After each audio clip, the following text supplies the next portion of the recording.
یہ سبق تو یہاں سے ہے نا، احب البلاد یہاں سے کتابیں کھول لیں ساتھی. یا احب البلاد الی اللہ مساجدها.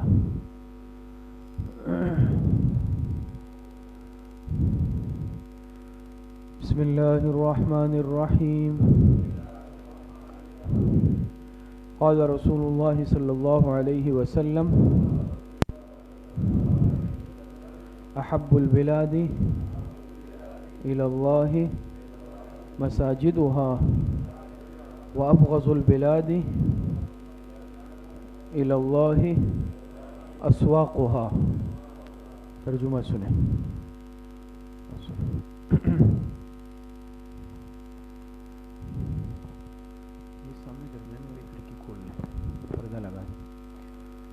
ترجمہ سنیں. جناب رسول اللہ صلی اللہ علیہ وسلم کا ارشاد مبارک ہے کہ احب البلاد الی اللہ مساجدها، پسندیدہ جگہیں، بہترین جگہیں، محبوب جگہیں اللہ پاک کے نزدیک روئے زمین پر وہ مساجد ہے. وہ ابغض البلاد، ابغض احب کی ضد ہے، اور ناپسندیدہ جگہیں، بدترین جگہیں روئے زمین پر اللہ پاک کے نزدیک اسواقها، وہ بازار ہے. ترجمہ سمجھ گئے؟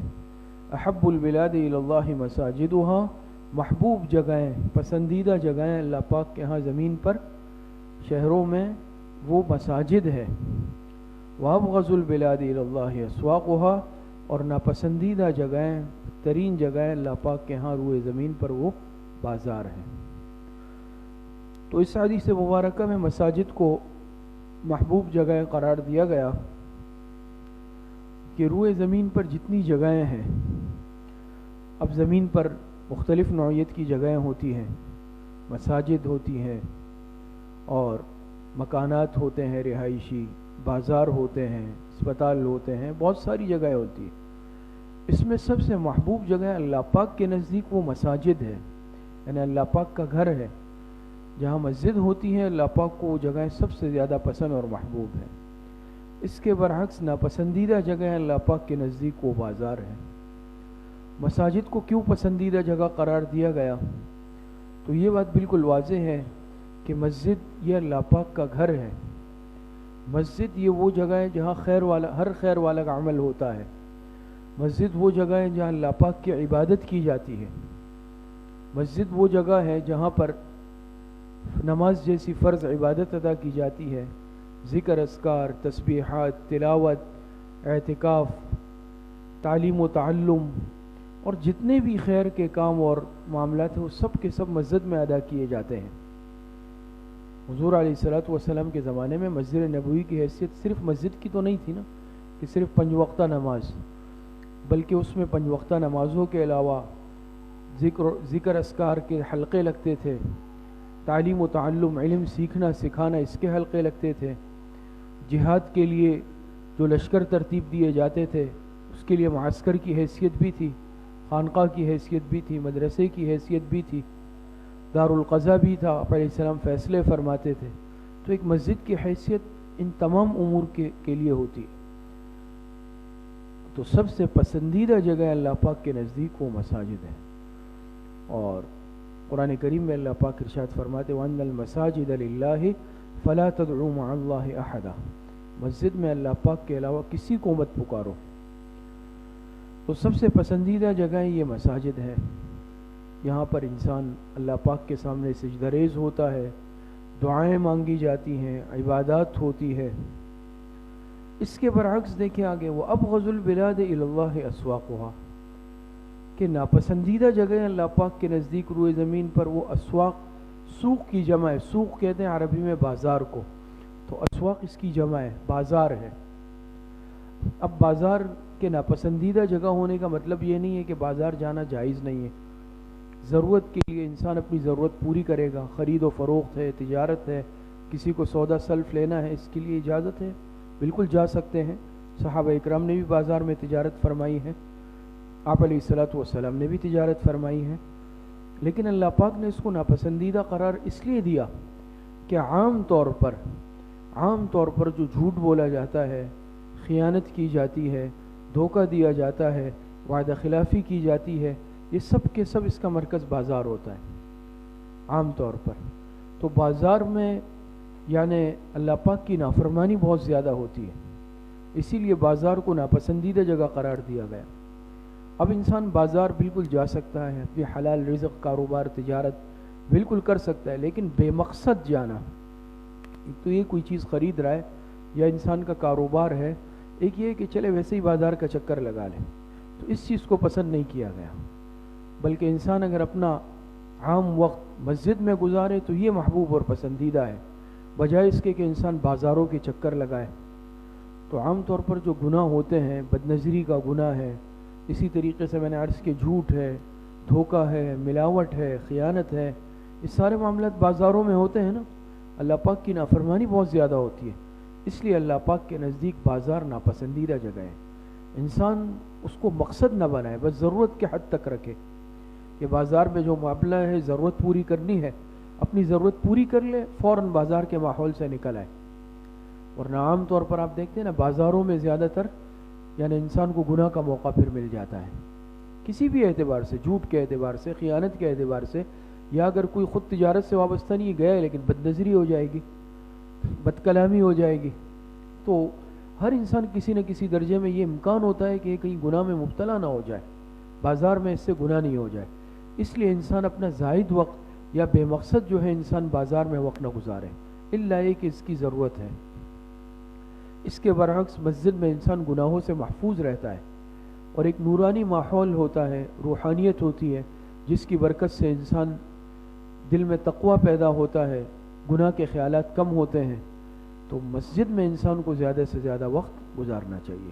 تو فرمایا حب البلاد الی اللہ مساجدها وابغض البلاد الی اللہ اسواقها، پسندیدہ جگہ اللہ پاک کے ہاں روئے زمین پر وہ مساجد ہے، اور ناپسندیدہ جگہ ہے روئے زمین پر اللہ پاک کے ہاں وہ بازار ہے۔ سمجھ میں آ گئی یہ حدیث؟ آگے دیکھیں، اگلی حدیث پڑھتے ہیں۔ بسم اللہ الرحمن الرحیم۔ قال رسول اللہ صلی اللہ علیہ وسلم الوحدۃ خیر من جلیس السوء والجلیس الصالح خیر من الوحدۃ واملاء الخیر خیر من السکوت والسکوت خیر من املاء الشر۔ ترجمہ سنیں۔ جناب رسول اللہ صلی اللہ علیہ وسلم کے ارشاد مبارک ہے، الوحدۃ خیر من جلیس السوء۔ وحدہ کہتے ہیں تنہائی میں رہنا، اکیلے رہنا۔ جلیس کہتے ہیں ساتھی، دوست، ہم نشین، جس کے ساتھ انسان اٹھتا بیٹھتا ہے۔ اور سوء کے معنی برا۔ آپ علیہ السلام نے فرمایا تنہا رہنا برے ہم نشین کے ساتھ رہنے سے بہتر ہے۔ انسان کسی برے دوست کی صحبت میں رہے، اس سے بہتر ہے انسان تنہا رہے، اکیلے رہے۔ ترجمہ سمجھ میں آیا کہ الوحدۃ خیر من جلیس السوء، تنہا رہنا برے دوست کے ساتھ رہنے سے بہتر ہے۔ والجلیس الصالح، جلیس معنی ساتھی، صالح معنی نیک۔ نیک صالح، نیک دوست کے ساتھ رہنا، نیک ہم نشین کے ساتھ رہنا پھر تنہا رہنے سے بہتر ہے۔ نیک دوست کے ساتھ، اچھے ہم نشین کے ساتھ رہنا یہ تنہا رہنے سے بہتر ہے۔ یہ بھی سمجھ میں آ گیا ترجمہ؟ اور اس آگے فرمائیں وَإِمْلَاءُ الْخَيْرِ، املا مانے کوئی بات، خیر کی بات، خیر کی بات زبان سے نکالنا، خیر من السکوت، خاموش رہنے سے بہتر ہے۔ املاء الخیر، اچھی بات، خیر کی بات، نیکی کی بات زبان سے نکالنا، کہنا، خیر من السکوت، سکوت کہتے ہیں خاموشی کو، یہ خاموشی سے بہتر ہے۔ صحیح ہے؟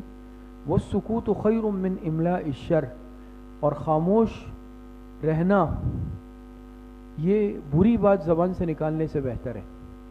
کہ انسان کوئی بری بات، غلط بات، گناہ کی بات، فحش بات، گالم گلوچ، کوئی بری بات زبان سے نکالے، اس سے خاموشی بہتر ہے۔ سب کو ترجمہ سمجھ میں آئے؟ ایک مرتبہ پھر ترجمہ کرتا ہوں آخر میں۔ الوحدۃ خیر من جلیس السوء، تنہا رہنا یا تنہائی برے ہم نشین سے بہتر ہے۔ والجلیس الصالح خیر من الوحدہ، اور نیک ہم نشین کے ساتھ رہنا، اچھے دوست کے ساتھ رہنا یہ تنہا رہنے سے بہتر ہے۔ وَإِمْلَاءُ الْخَيْرِ، اور اچھی بات، نیکی کی بات، بھلائی کی بات زبان سے نکالنا، یہ کس سے بہتر ہے؟ خاموش رہنے سے، سکوت سے بہتر ہے۔ وَالسُّكُوتُ خَيْرٌ مِّنْ إِمْلَاءِ الشَّرِّ، اور خاموش رہنا یہ بہتر ہے کس سے؟ کہ انسان زبان سے کوئی غلط بات نکالے۔ جامع حدیث ہے یہ بھی کہ دیکھیں اس کا جو پہلا حصہ ہے یہ اچھی اور بری صحبت سے متعلق ہے۔ آپ علیہ السلام نے فرمایا اگر کوئی انسان غلط دوست کی صحبت اختیار کرتا ہے یہ انسان کے لیے نقصان دہ ہے۔ اچھا دوست نہیں مل رہا، دوست تو مل رہا ہے لیکن وہ دوست خود صحیح نہیں ہے، صحیح راستے پر نہیں ہے، اس کے اعمال صحیح نہیں ہے، تو اس سے بہت بہتر ہے کہ انسان تنہا رہے۔ کتاب نہیں ہے شان ہے، صحیح جگہ پوچھ لیں۔ تو برے دوست کے ساتھ انسان دوستی اختیار نہ کرے، اس سے بہت بہتر ہے کہ انسان اکیلے رہے، تنہا رہے، لیکن غلط قسم کے دوستوں کی صحبت میں اٹھے بیٹھے نہیں۔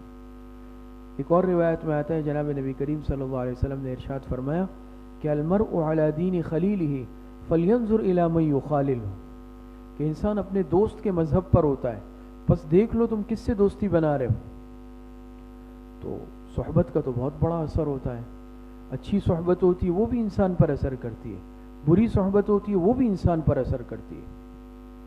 صحبت کے اثر سے کوئی انکار نہیں کر سکتا، انسان کا جس کے ساتھ اٹھنا بیٹھنا ہوتا ہے انسان پر وہ اثر انداز ہوتا ہے، اس کا اثر ہو جاتا ہے۔ اور ہر اعتبار سے آپ دیکھتے ہیں نا، ایک اچھا نیک شریف بچہ ہوتا ہے، غلط ماحول میں اٹھنا بیٹھنا ہوتا ہے، آپ دیکھیں گے اس کی بات چیت کا انداز ہی بدل جائے گا، اس کا لہجہ بدل جائے گا، اس کی حرکتیں، اس کے اعمال جو ہے بدل جائیں گے۔ اس کے برعکس ایک آدمی اگر گناہگار فاسق فاجر ہے لیکن نیک ماحول اختیار کرے گا، اب کچھ عرصے بعد دیں گے اس کا حلیہ بدل جائے گا، اس کے بولنے کا انداز، چلنے کا انداز، ہر چیز میں تبدیلی آ جائے گی۔ اللہ پاک نے ایک بہت اثر رکھا ہے صحبت میں، ماحول میں۔ تو اسی لیے آپ علیہ السلام نے فرمایا نا کہ انسان اپنے دوست سے پہچانا جاتا ہے، دوستوں سے پہچانا جاتا ہے کہ بھئی اس کا اٹھنا بیٹھنا کن لوگوں کے ساتھ ہے۔ عام طور پر جب انسان پرکھتا ہے نا کسی کو، یا بعض دفعہ یہ معاملات رشتے کے ہوتے ہیں، شادی بیاہ کے، بھئی اب کیسے پتہ چلے گا؟ تو کہتے ہیں بھئی دیکھ لو لڑکے کے دوست کیسے ہیں، اس کا اٹھنا بیٹھنا کن لڑکوں میں ہے، گیدرنگ کن کے ساتھ ہے، اس سے اندازہ ہو جاتا ہے۔ اگر اس کی گیدرنگ اٹھنا بیٹھنا نیک لوگوں میں ہے تو اندازہ ہو جاتا ہے بھئی یہ خود آدمی شریف ہے، نیک لڑکا ہے، اور خدا نخواستہ اگر غلط لڑکوں میں اٹھنا بیٹھنا ہے تو پھر معاملہ صحیح نہیں ہے۔ تو صحبت انسان پر اثر کرتی ہے۔ بلکہ آپ نے مثال سنی ہوگی، عام طور پر ہم دیتے ہیں کہ بھئی خربوزے کو دیکھ کے رنگ پکڑتا ہے۔ خربوزہ ایک آپ دیکھیں تو ذوی العقول میں سے نہیں ہے، جاندار بھی نہیں ہے، ایک پھل ہے، لیکن اس کے باوجود اگر دوسرے کے ساتھ رکھیں گے یہ اس کا رنگ اختیار کر لیتا ہے، اس کا رنگ اس پر چڑھ جاتا ہے۔ کیوں؟ یہ ایک صحبت، تو ایک پھل، ایک بے جان چیز صحبت کا اثر قبول کر رہی ہے، تو کیا انسان صحبت کا اثر قبول نہیں کرے گا؟ کرتا ہے۔ بلکہ حدیث میں آتا ہے، بخاری شریف کی روایت ہے اور حدیث کی کتابوں میں بھی ہے کہ آپ علیہ السلام نے فرمایا یہ جو جانور ہوتے ہیں ان کے ساتھ انسان رہتا ہے اس کا بھی اثر ہوتا ہے۔ بات سمجھ میں آ رہی ہے؟ آپ علیہ السلام نے فرمایا حدیث بخاری شریف کی کہ جو اونٹوں کے ساتھ رہتے ہیں ان کے مزاج میں سختی ہوتی ہے۔ اونٹوں کے رہنے والوں، اونٹ پالنے والوں میں، اونٹوں کے ساتھ رہنے والوں کے مزاج میں سختی درستی ہوتی ہے، اور جو بکریاں پالتے ہیں آپ علیہ السلام نے فرمایا ان لوگوں میں مسکنت ہوتی ہے، عاجزی۔ اور آپ دیکھ لیں یہ اونٹ جو ہے اس کے مزاج میں بھی نخوت ہے، سختی ہے، یہ سخت کینہ پرور جانور ہے اور اس کا مزاج تیز ہے، سخت ہے۔ تو جو اونٹ پالتے ہیں ان کے مزاج بھی سخت ہو جاتے ہیں بہت زیادہ، طبعی طور پر وہ بہت تیز مزاج کے ہوتے ہیں۔ جانور کے ساتھ رہے اس کا اثر آیا۔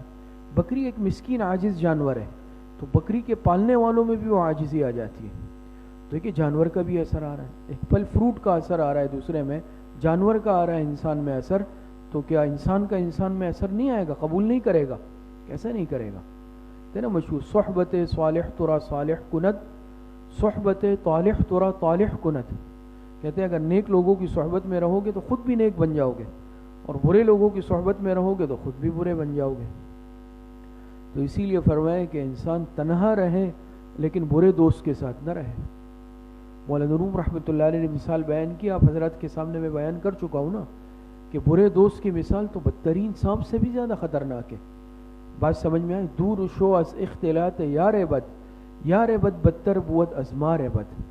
مار بد تنہا ہمی بر جا زنت یار بد بر دین و بر ایمان زنت، فرماتے ہیں کہ برے دوست کے اختلاط سے، ہم نشینی سے، صحبت سے دور ہو جاؤ۔ کیوں کہ برا دوست خطرناک سانپ سے بھی زیادہ بدترین ہے۔ خطرناک سانپ، زہریلا سانپ زیادہ سے زیادہ جان لے لے گا، اور بدترین دوست، برا دوست ایمان لے لے گا۔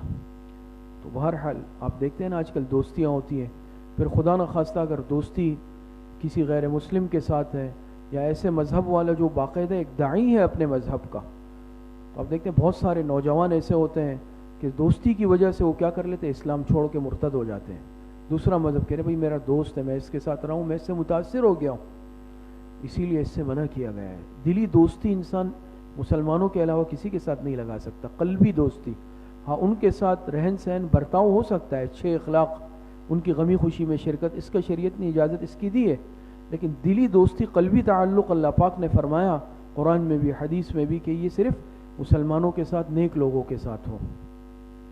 تو بہرحال اس کا انسان پر اثر ہوتا ہے۔ تو اگر کوئی اچھا دوست نہیں ملے، انسان تنہا رہے، کوئی دوستی ضروری تو نہیں ہے کہ دوست رکھے گا، اور اگر کوئی اچھا دوست مل رہا ہے، نیک لوگ کا ماحول میسر ہے اس کو، پھر تنہا نہ رہے۔ تنہائی میں بھی شیطان انسان کو ورغلاتا ہے، بہتر یہ ہے کہ پھر انسان نیک لوگوں کے ساتھ، اچھے لوگوں کے ساتھ، علماء کے ساتھ، صلحاء کے ساتھ، متقیوں کے ساتھ، جو دین کا کام کرنے والے لوگ ہیں، دین کے سلسلوں کے ساتھ جڑے ہوئے ہیں، تصوف و سلوک ہے، بزرگ ہے، دعوت و تبلیغ کا کام ہے، اور علماء ہے، ان حضرات کے ساتھ جڑیں، نیک لوگوں کے ساتھ جڑیں گے تو یہ تنہائی سے بہتر ہے۔ یہ بات سمجھ میں آ رہی ہے؟ آگے فرمایا وَإِمْلَاءُ الْخَيْرِ خَيْرٌ مِّنَ السُّكُوتِ، اچھی بات زبان سے نکالنا یہ خاموشی سے بہتر ہے، اور خاموش رہنا یہ بری بات سے بہتر ہے کہ انسان غلط بات زبان سے نکالے۔ بھئی انسان جو عمل کر رہا ہے یا زبان سے نکال رہا ہے یہ نوٹ ہو رہا ہے، یہ ریکارڈ ہو رہا ہے۔ قرآن کریم میں اللہ پاک فرماتے ہیں مَا يَلْفِظُ مِنْ قَوْلٍ إِلَّا لَدَيْهِ رَقِيبٌ عَتِيدٌ، کہ انسان جو بھی زبان سے بات نکالتا ہے، تکلم کرتا ہے، إِلَّا لَدَيْهِ رَقِيبٌ عَتِيدٌ، قریب میں ہی نوٹ کرنے والے تیار بیٹھے ہیں۔ فرشتے ہیں نا، دو فرشتے، ایک نیکیاں نوٹ کر رہا ہے، دوسرا گناہ نوٹ کر رہا ہے، اور آخرت میں وہ سارا سامنے آئے گا، اپنی زبان سے یہ بات نکالی، یہ نکالی، یہ سے ہوا میں نہیں جا رہا، یہ سب ریکارڈ ہو رہا ہے، نوٹ ہو رہا ہے۔ تو اگر کوئی انسان خیر کی بات زبان سے نکال سکتا ہے، علمی بات ہے، خیر کی بات ہے، دین کی بات ہے، نیکی کی بات ہے، انسان کے فائدے کی بات ہے، تو بہتر یہ ہے کہ انسان خاموش نہ رہے تاکہ کسی کو فائدہ ہو جائے اس سے۔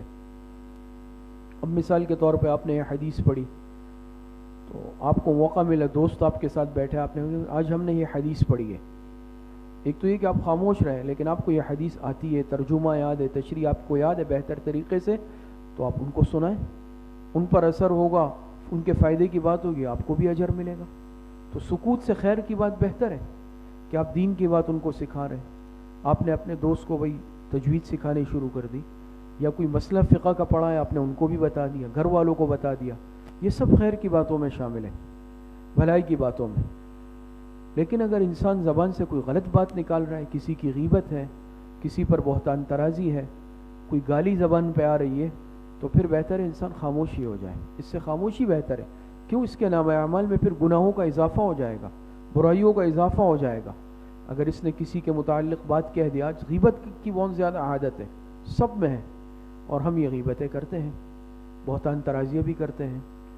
بات سمجھ میں آ رہی ہے؟ اگر کوئی آدمی کتنا ہی برا کیوں نہ ہو، لیکن اس بنیاد پر اس کی غیبت کرنا ہمارے لیے جائز تو نہیں ہو جاتی نا، کسی بھی اعتبار سے، دوست ہے، خاندان والے ہیں، تعلق والے ہیں، یا آج کل جیسے سیاسی معاملات ہوتے ہیں، جماعتیں ہوتی ہیں، کسی کی غیبت بھی جائز نہیں ہے۔ ہم اس کو بالکل حلال سمجھ کر رہے ہوتے ہیں، یہ درست نہیں ہے۔ تو فرمایا کہ املاء الخیر خیر من السکوت، اگر انسان خیر کی بات زبان سے نکال سکتا ہے، بھلائی کی بات نکال سکتا ہے، اچھی بات کر سکتا ہے، تو اس کے لیے بہت بہتر ہے کہ یہ وہ کرے۔ کیوں؟ کسی کو نیکی کی بات بتائیں گے، یہ اس کے لیے صدقہ جاریہ بنے گی۔ آپ حضرات یہ سبق پڑھیں، آپ آگے کسی کو پڑھائیں، وہ آگے کسی کو پڑھائیں۔ ہم نے جن اساتذہ سے پڑھا ہے انہوں نے تو یہ سب صدقہ جاریہ کا سلسلہ چل رہا ہے، اور یہ قیامت تک چلتا رہتا ہے۔ پھر آگے جو مزید طلباء کو پڑھائیں گے وہ آگے پڑھائیں گے، آپ کا یہ جو اکاؤنٹ ہے، نام اعمال ہے، یہ بند نہیں ہوگا، اس میں وہ ثواب لکھا جاتا رہے گا جن کو آپ نے پڑھایا ہے۔ تو خیر کی بات انسان نکالے زبان سے، لیکن خیر کی بات ہو، فائدے کی بات ہو، دین کی بات ہو، نیکی کی بات ہو۔ لیکن اگر آپ سمجھ رہے ہیں کہ میری یہ بات درست نہیں ہے، اس پر میری پکڑ ہو سکتی ہے، غیبت ہے، گناہ ہے، فحش کلامی ہے، گالی ہے، نامناسب جملہ ہے، تو بہتر ہے انسان اپنی زبان کو روک لے، کنٹرول کر لے۔ اور ایک روایت میں بھی آتا ہے آپ علیہ السلام نے چند نصائح فرمائے، ایک صحابی نے درخواست کی نا نصیحتوں کی، آپ علیہ السلام نے چند نصیحتیں فرمائی، اس میں سے ایک کیا فرمائی؟ املک علیک لسانک، 3 نصیحتیں فرمائی، املک علیک لسانک ولیسعک بیتک وابکی علی خطیئتک، تمہاری زبان تمہارے قابو میں رہے اور تمہارا گھر تمہارے لیے کشادہ رہے اور اپنے گناہوں پر رویا کرو۔ 3 نصیحتیں آپ نے، یہ کامیابی کی دلیل ہے۔ تو اس میں ایک کیا فرمائی؟ املک علیک لسانک، چاہیے کہ تمہاری زبان تمہارے قابو میں رہے۔ آج یہ زبان ہمارے قابو میں نہیں ہے، کنٹرول میں نہیں ہے نا، بس جب بات کر لیتے ہیں یا کوئی غلط بات نکال لیتے ہیں پھر احساس ہوتا ہے، پھر کوئی فائدہ نہیں ہوتا۔ تو اس کی بھی مشق کرنی پڑتی ہے، اصلاح کرنی پڑتی ہے کہ انسان اپنی زبان کو کیسے قابو میں کرے، کنٹرول میں کیسے کرے کہ انسان کی زبان سے غلط بات نکلے ہی نہیں۔ اور ہو سکتا ہے اس کے لیے مجاہدہ کرنا پڑتا ہے، نیک لوگوں کے ساتھ، اللہ والوں کے ساتھ رہنا پڑتا ہے، تب جا کر انسان کے اعضاء کنٹرول میں آتے ہیں۔ آنکھوں کو بھی کنٹرول کرنا پڑتا ہے، زبان کو بھی کنٹرول کرنا پڑتا ہے، اس کانوں کو بھی کنٹرول کرنا پڑتا ہے۔ ہماری کوئی عضو کنٹرول میں نہیں ہے، غیبت ہوتی ہے تو ہم فوراً شروع کر دیتے ہیں، کوئی کر رہا ہوتا ہے ہم فوراً سننا شروع کر دیتے ہیں، بدنظری کا موقع ہوتا ہے ہم کر لیتے ہیں۔ کیوں؟ کہ اعضاء کنٹرول میں نہیں رکھے ہم نے، اور خاص طور پر زبان کا معاملہ سب سے زیادہ، اس کے گناہ سب سے زیادہ ہیں زبان کے۔ تو بہرحال آپ علیہ الصلوۃ والسلام نے فرمایا الوحدۃ خیر من جلیس السوء، تنہا رہنا برے ہم نشین سے بہتر ہے، اور والجلیس الصالح خیر من الوحدہ، نیک صالح ہم نشین دوست کے ساتھ رہنا یہ پھر تنہائی سے بہتر ہے۔ اچھا دوست، اچھا ماحول میسر آ رہا ہے پھر انسان قصداً تنہائی اختیار نہ کرے، لیکن اگر اچھا ماحول کہیں میسر نہیں ہے پھر انسان تنہا رہ لے تاکہ اپنا ایمان بچا لے، اعمال بچا لے۔ اور فرمائے کہ نیکی کی بات، خیر کی بات اگر انسان نکال سکتا ہے زبان سے تو یہ خاموشی سے بہتر ہے، تاکہ دوسروں کو بھی فائدہ ہو، اس کے لیے صدقہ جاریہ بن جائے۔ لیکن اگر ایسا نہیں کر سکتا اور یہ سمجھ رہا ہے کہ غلط بات نکلے گی تو پھر اس سے بہت بہتر ہے کہ انسان خاموش رہے۔ اور حدیث میں آتے ہیں آپ علیہ السلام نے فرمایا من صمت نجا، جو خاموش رہا اس نے نجات پائی۔ اللہ پاک صحیح عمل کی توفیق عطا فرمائے۔ وآخر دعوانا ان الحمد للہ رب العالمین۔